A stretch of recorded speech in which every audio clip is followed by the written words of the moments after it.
They came down from the walled city without warning, always dressed in the finest smooth leather tunics, stained red for their king. Always heavily armed and always hungry. The soldiers raided, taking anything and everything in the name of the crown. Livestock and harvest bounty from the south, steel, precious gems, silver and gold mined in the east, timber from the west, and women from all. I feel it. He thwacked our old mare Dorn, but she was no match for them, even if she wasn't pulling our wagon. There's no other road, I said, knowing what would come next. Xavier grimaced. Hide yourself until nightfall, then meet me at the village tavern. Take the back way. Some of this lot may wind up there. At least he didn't sound nervous. Understood. I knew it was expected.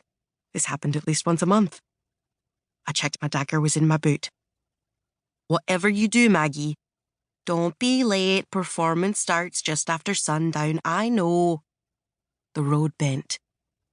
Have I ever let you down? I gave him my best cheeky grin.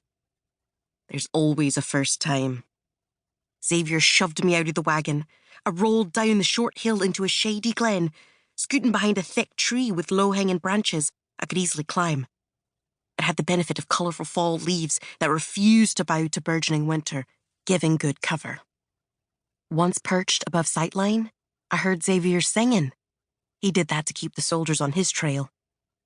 Xavier was a strange old man, putting himself at risk for me. I was nothing to him, no relation at all. A barely whelped foundling who wandered out of the woods, lost. I hadn't been old enough to speak or remember how to get home.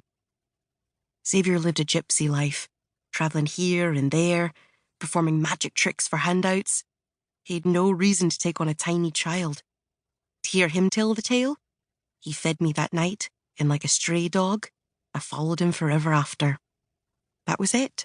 He was stuck with me. Soft-hearted sucker. And I would never let him down. My job was simple, really. As soon as I was old enough to hold things without dropping them, I became his magician's assistant, helping with props and passing the collection pot. Tonight was a big night for us. The past 6 months, the earnings pot had barely made enough to feed Dorn. Drought devastated the southern farms. There was little food to be had, and what was to be had was expensive. We'd eaten nothing but what we could scavenge from places that had already been raked over. Berries, watercress, fish, and the occasional windfall of a squirrel.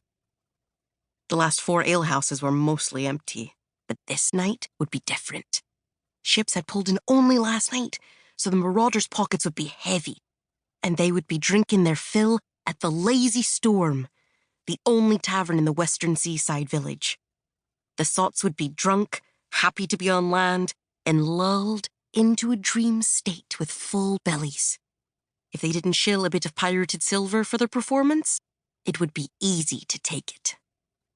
As expected, within seconds, horse hooves and wagon wheels exited the road, moving into the field on the other side of the glen. Wagon wheels rolled. I saw a team of 12 horses harnessed to an enormous, mandarin-coloured metal cage grind to a halt on the other side of the glen. I was too high to see what was inside. Footsteps approached, growing louder by the second. I held my breath as a beefy soldier removed his helmet, throwing it at the cage. Blood trickled down the back of his neck. I'm going to cut off every one of that rat's claws. He pulled his sword. A snivelling, skinny boy about my age limped past the tree and around the soldier standing in his way. Fresh blood stuck his scraggly brown hair to his forehead. His grey linen clothes shredded as if he'd been attacked by a wild dog. No, you won't. You will stay away from it, Moldork.